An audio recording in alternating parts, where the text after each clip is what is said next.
안녕하세요 여러분. 이번에는 인덕원 인근의 현장 답사를 다녀왔습니다. 여러분은 인덕원, 안양, 평촌 혹은 과천 인근에 혹시 와보신 적이 있나요?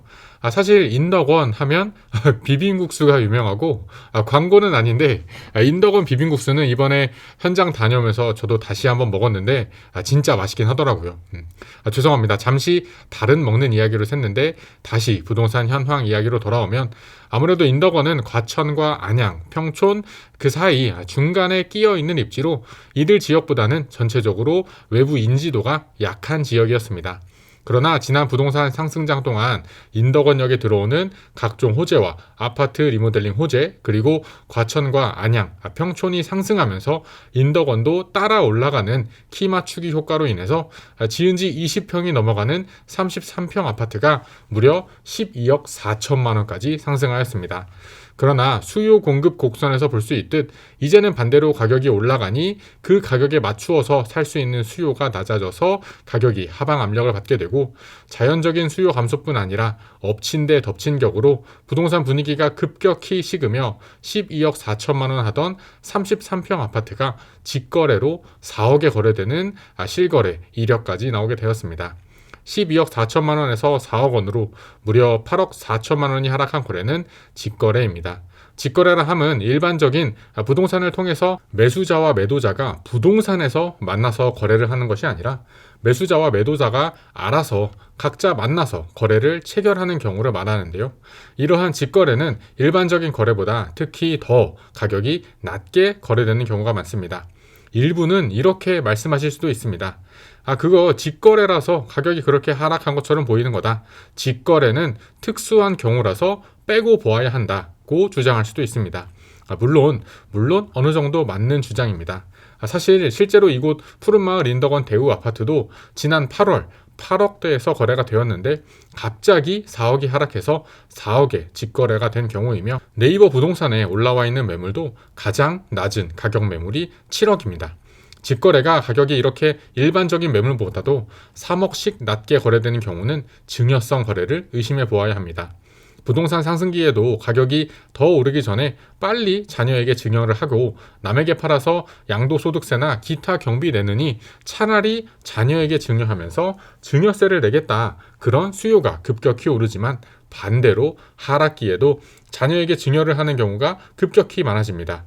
하락기에 직거래를 하면 안 그래도 하락기라서 몇 억씩 빠진 가격인데 거기서 또 몇 억을 싸게 자녀에게 넘기는 그런 분위기가 가능하기 때문입니다.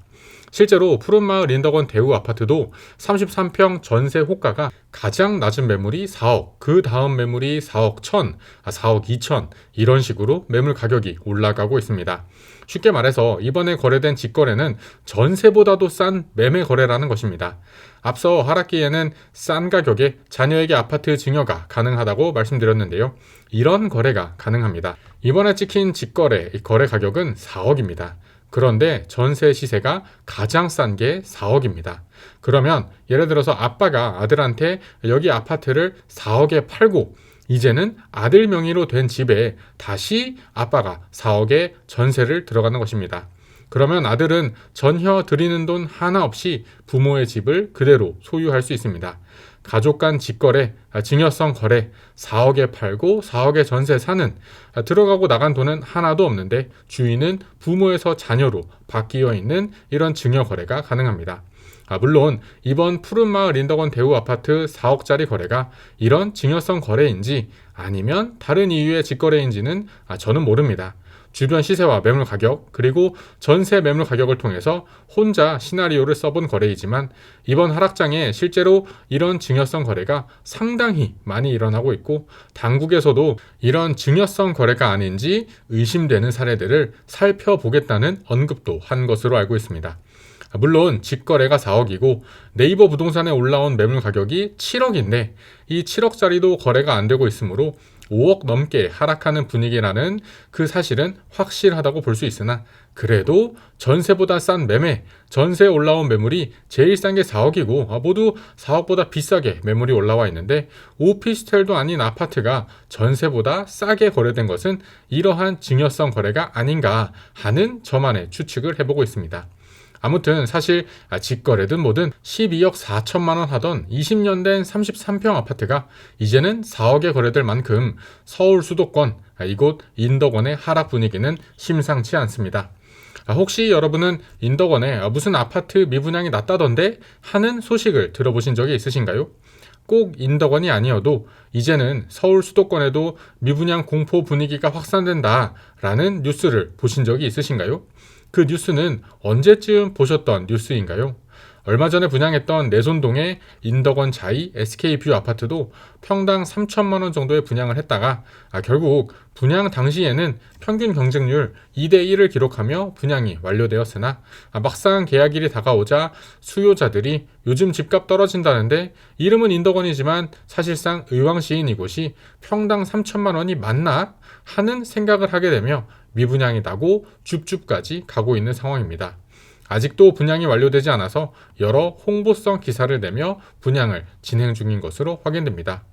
뿐만 아니라 인덕원에서 조금만 북쪽으로 가면 지어지고 있는 신도시인 과천 지식정보타운 인근에도 수만 세대의 새 아파트 물량이 쏟아질 예정이라서 인덕원 집값의 미래를 더욱 불안하게 하고 있습니다. 과천 지식정보타운, 줄여서 지정타라고 불리는 이곳 신도시는 스마트 관련 일자리와 함께 새 아파트들이 수만 세대급수로 지어지고 있는데요. 분양을 완료하고 대부분의 경우는 전매 제한 몇 년 이런 제한이 있어서 물량이 바로 시장에 풀리지는 않겠지만 이곳에서 쏟아져 나올 전월세 물량은 인덕원뿐 아니라 안양과 평촌의 전세 수요까지 블랙홀처럼 흡수하며 당분간 전세 가격 하방 압력 요인으로 작용할 가능성이 매우 크기 때문입니다. 전월세 수요자 입장에서 새 아파트를 가장 싸게 들어갈 수 있는 때는 바로 입주장입니다. 입주장에 잔금을 맞추어야 하는 수많은 물량들이 경쟁적으로 쏟아져 나오며 안 그래도 금리 상승으로 인해서 전세가 하락 분위기가 매우 심한 요즘 당분간 이런 전세가 하락 분위기가 이어지는데 입지도 좋은 과천 신도시에 새 아파트 전월세 물량이 쏟아진다면 여러분은 어떻게 하시겠나요? 원래는 6억 7억 줘야 하는 전세인데 3억 4억의 전세가 쏟아진다면 당장 저부터라도 달려가서 이 기회에 신도시에 새 아파트 살아보자 할 것 같습니다. 집값을 상승시키거나 혹은 하락시키는 가장 중요한 요인 중 하나는 바로 전세가입니다. 전세가가 올라가면 매매가도 강한 하방 지지선을 가지며 상승할 가능성이 높고 반대로 전세가가 불안정하게 계속해서 하락한다면 매매가도 하락하기 마련입니다. 따라서 부동산 하락 분위기와 주변의 미래 입주 물량까지 이어질 인덕원이 부동산 하락 분위기를 더욱더 크게 체감하는 것으로 보입니다. 그 결과로 눈에 보이는 것이 12억 4천만 원 하던 아파트가 4억에 거래된 실거래이며 의왕시에 분양한 새 아파트가 아직도 미분양을 해소하지 못하고 있는 현상입니다. 사실 일반인들 99%의 일반 국민들은 4억으로 하락한 거래가 직거래인지 무슨 거래인지 정확히 알지 못합니다. 직거래는 부동산을 통하지 않은 것이고 증여를 하는 것이고 하는 이런 복잡한 것들을 알기 어렵습니다. 이러한 하락 사례는 결국 한마디로 부동산 분위기 정말 안 좋다더라 하는 한 줄로 귀결되고 이번에는 직거래였지만 자꾸 이런 거래가 쌓이면서 실제 매물의 호가, 이 실거래가를 끌어내린다는 것이 문제입니다. 최근 부동산 하락장에서는 더 급격히 올랐던 곳이 더 급격히 하락하는 이 특징을 보이고 있으며 인덕원도 각종 교통 호재와 리모델링 바람, 상급지가 올라가며 같이 따라 올라가는 키 맞추기 효과를 통해서 급등하였지만 수요 감소와 전세가 불안으로 인해서 8억이나 하락하는 직거래가 찍히며 하락 분위기를 더욱 부채질하는 것으로 보입니다. 당분간은 부동산 하락 분위기가 더 강하게 이어질 것으로 보이는데요. 이렇게 급등했던 지역들의 하락 사례를 살펴보면서 언제까지 하락이 이어질지, 왜 지역마다 서로 다른 하락 원인이 있는지 계속해서 살펴보도록 하겠습니다. 이러한 소식, 정보 놓치지 않으시려면 채널 구독 한번 꾹 눌러주시고요. 영상 좋아요까지 부탁드립니다. 그럼 저는 다음에 또 새로운 부동산 이야기로 찾아뵙도록 하겠습니다.